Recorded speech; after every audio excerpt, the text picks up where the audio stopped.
இப்போ ஹமாஸையோ ஹெஸ்புல்லாவையோ ஈரான் எதற்காக வளர்த்து விட்டது? பாலஸ்தீனர்களுக்காக என்று தானே வளர்த்து விட்டது. அப்போ நமக்கு முள்ளிவாய்க்கால நடந்ததே ஒரு பாடமா எடுத்து இவங்க பார்த்துருக்கணும்ல. அதுல இஸ்ரேல் ஈடுபட்டு இருந்தது.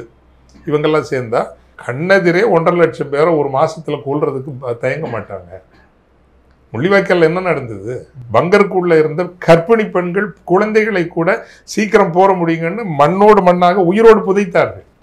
பல்லாயிரமாக ஊனமுட்டு கிடந்தவர்களை எல்லாம் இந்த பொக்கலைன் கொண்டும் புல்டோசர் கொண்டும் சேர்த்து கூட்டி போட்டு உலகம் பார்ப்பதற்கு முன்னால் எரித்து முடித்து விடுங்கள் எரித்து முடித்தார்கள். இது கண்ணெதிரே நடந்தது. கொஞ்சமாவது மூடி மறைத்து செய்ததெல்லாம் வெளிப்படையா எங்க செய்யறாங்க?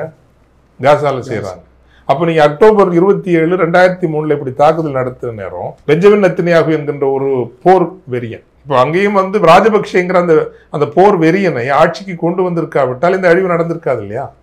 அது ஒரு கேம்பிள். அந்த கேம்பிள் எந்த காலச்சூழலில் நடக்கிறங்கிறப்போ அந்த காலச்சூழல் நமக்கு சாதகமாக இல்லை என்கின்ற போது சிறிய நாடுகள் மிக மிக கவனமாகத்தான் முன் செல்ல வேண்டும். ரஷ்யா நேரடியாக வராது. காரணம், அதனுடைய அரசியல் வளங்களும் சரி, இராணுவ வளங்களும் சரி, உக்ரைனில் அது சிக்கல்பட்டு இருக்கிறது.